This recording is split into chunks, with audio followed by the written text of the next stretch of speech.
Assalamualaikum warahmatullahi wabarakatuh. Di sini saya Tiara Sabrina dengan NIM B1B1222054 akan membuat video presentasi untuk memenuhi tugas tata kelola keuangan pemerintahan yang diampu oleh dosen pengampu Bapak Wirmi Eka Putra.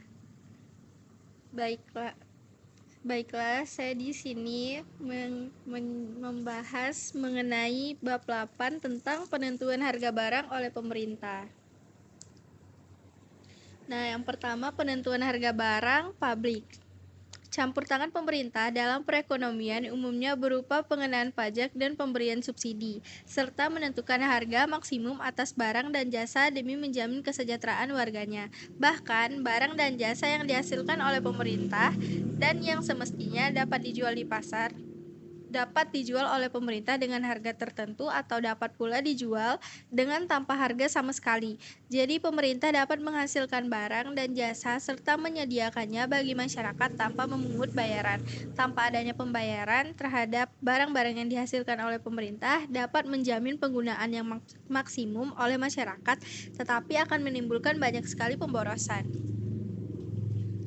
Yang kedua, mengenai kebijakan harga hasil pertanian. Nah, kebijakan harga merupakan salah satu kebijakan yang dapat dipakai oleh pemerintah untuk mencapai sasaran rencana pembangunan seperti mendorong produksi dan memelihara kestabilan ekonomi dan sebagainya. Kebijakan harga ini juga dapat diterapkan dalam hal produksi pertanian. Barang-barang hasil produksi pertanian pada umumnya merupakan barang-barang primer yang akan berupa bahan makan atau bahan mentah yang kemudian diolah untuk menjadi bahan jadi ataupun setengah jadi. Dengan demikian, jelas hasil produksi pertanian itu merupakan faktor yang sangat penting bagi keberhasilan penggunaan sektor non-pertanian. Kaitannya ada antara sektor pertanian dan non-pertanian memang sangat erat dan mereka saling membutuhkan satu sama lain. Pada umumnya, sektor pertanian akan menjadi penyedia atau supplier bahan makanan, bahan mentah, kapital, dan bahkan tenaga kerja untuk sektor non-pertanian atau industri dan jasa. Dan juga sektor pertanian akan menjadi pasar dari barang-barang dan jasa yang dihasilkan oleh sektor non-pertanian. Sebaliknya, sektor pertanian memerlukan barang-barang hasil industri seperti alat-alat pertanian, pupuk kimia, obat-obatan pemberatas hama, dan sebagainya. Demikian pula sektor pertanian akan membutuhkan jasa angkutan, pendidikan kesehatan, dan lain-lain. Dengan demikian, maka perkembangan masing-masing sektor pertanian dan non-pertanian akan saling mendukung satu sama lain. Nah, selanjutnya fungsi penawaran. Fungsi penawaran menunjukkan jumlah barang yang ditawarkan pada berbagai tingkat harga barang tersebut. Hukum penawaran menyatakan bahwa jumlah yang ditawarkan akan bertambah apabila harga barang tersebut lebih tinggi. Ceteris paribus atau hal-hal lain tetap. Yang B, tanggapan harga di sektor pertanian. Dengan mengetahui sifat elastis penawaran satu hasil produksi, maka dengan mengubah-ubah harga, pemerintah mengharapkan dapat mempengaruhi jumlah produksi yang dihasilkan apabila jumlah komoditi pertanian yang sudah dihasilkan dan disimpan di gudang memang ada. Maka peningkatan harga komoditi itu dapat segera mendorong tingkatnya penawaran komoditi tersebut di pasar. Namun, apabila persediaan di gudang habis, maka masalah peningkatan penawaran komoditi tersebut di pasar akan membutuhkan waktu tenggang atau time lag, karena peningkatan penawaran yang akan terjadi harus melewati peningkatan produksi komoditi pertanian itu. Dan untuk menghasilkan komoditi pertanian tersebut diperlukan waktu yang cukup lama sesuai dengan sifat tanaman tersebut. Kalau komoditi itu padi misalnya, maka paling tidak diperlukan tenggang waktu 120 hari untuk pembibitan, penanaman, sampai panen padi. C. Kebijakan harga positif. Para petani cukup tanggap terhadap insentif harga, khususnya bila mereka dekat dengan pasar serta dilayani dengan fasilitas transportasi yang memadai. Jadi dengan memberikan jaminan harga yang tinggi, para petani akan terangsang untuk meningkatkan produksi pangan dan komoditas pertanian lainnya. Ini berarti bahwa kebijakan harga yang positif dapat bertindak sebagai perangsang terhadap peningkatan produksi pertanian pada umumnya, dan tentunya akan dapat dipakai untuk mempengaruhi komposisi produksi komoditi pertanian pula. Kebijakan harga yang positif ini akan benar-benar mendorong produksi pertanian untuk bekerja efisien. D. Kebijakan harga negatif. Kebijakan harga positif pada umumnya berhasil meningkatkan produksi pertanian. Namun demikian, karena hasil produksi pertanian berupa bahan makan dan bahan mentah menjadi sektor industri dan sektor jasa, maka dengan adanya kebijakan yang membuat harga produk pertanian tinggi atau mahal akan berarti bahwa biaya produksi sektor industri dan sektor jasa akan tinggi pula, sehingga akan menghambat perkembangan sektor industri dan jasa serta pembangunan pada umumnya.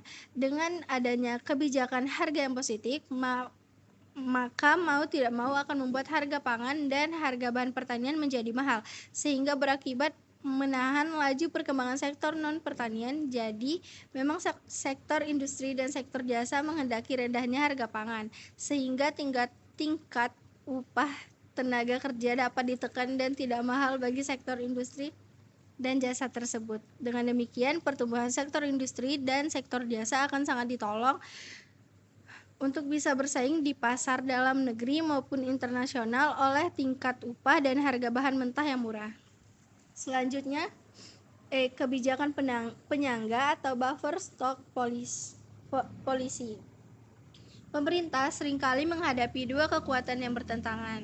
Kepentingannya satu sama lain. Di satu pihak, para konsumen selalu menuntut supaya harga-harga khususnya harga pasar pangan itu murah, sedangkan para produsen selalu menginginkan agar hasil produksinya dapat dijual dengan harga mahal, sehingga penghasilan mereka menjadi cukup tinggi.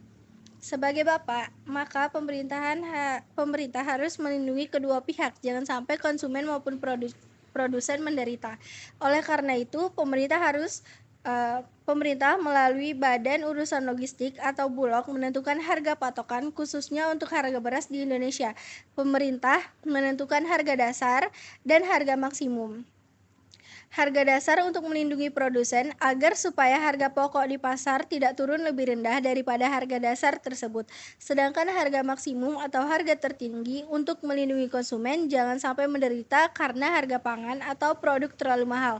Mekanisme yang ditempuh ialah pada saat panen produksi padi melimpah, maka harga pokok cenderung turun. Selanjutnya, yang ketiga, kurs devisa.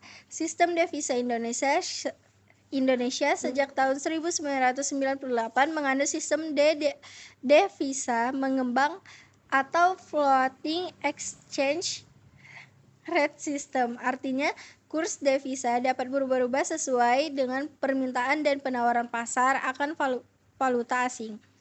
Dalam sistem devisa mengambang ini, pemerintah tidak perlu campur tangan dan penetapan tinggi rendahnya kurs valuta asing. Mengenai kurs devisa ini, yang baik adalah yang stabil, tidak naik dan tidak turun. Dengan kurs devisa yang stabil, maka para importir dapat melakukan perencanaan produksi dan perdagangan yang baik dan jelas. Tetapi jika kurs devisa fluktuasi naik dan turun, maka ini akan membingungkan pihak eksportir maupun pihak importir untuk melakukan perencanaan. Apabila terjadi kenaikan kurs devisa, maka akan dibutuhkan lebih banyak rupiah untuk mendapatkan 1 US dollar.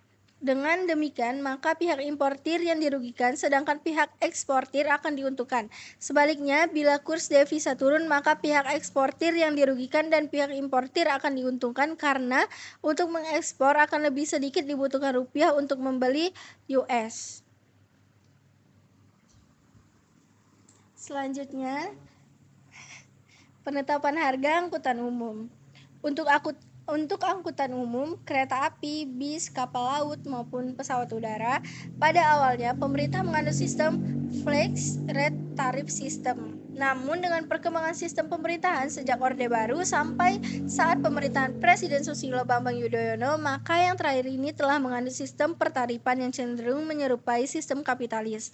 Sistem tarif yang dianut adalah peak load pricing system, yaitu mengenakan pungutan yang tinggi saat pemerintah akan jasa angkutan itu meningkat. Permintaan yang tinggi akan transportasi bila pada saat menjelang hari raya, hari libur anak sekolah, dan hari libur umum. Bahkan pada akhir pekan Mulai hari Jumat sampai dengan hari Senin, tarif angkutan kereta api dan angkutan udara biasanya lebih mahal daripada hari-hari biasanya. Karena pada hari-hari tersebut permintaan akan jasa angkutan meningkat.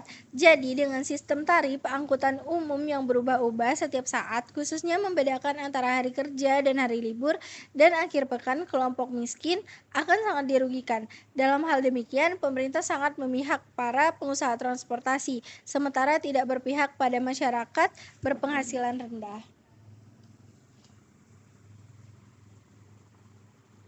Terima kasih, segitu saja pembahasan yang saya bahas kali ini.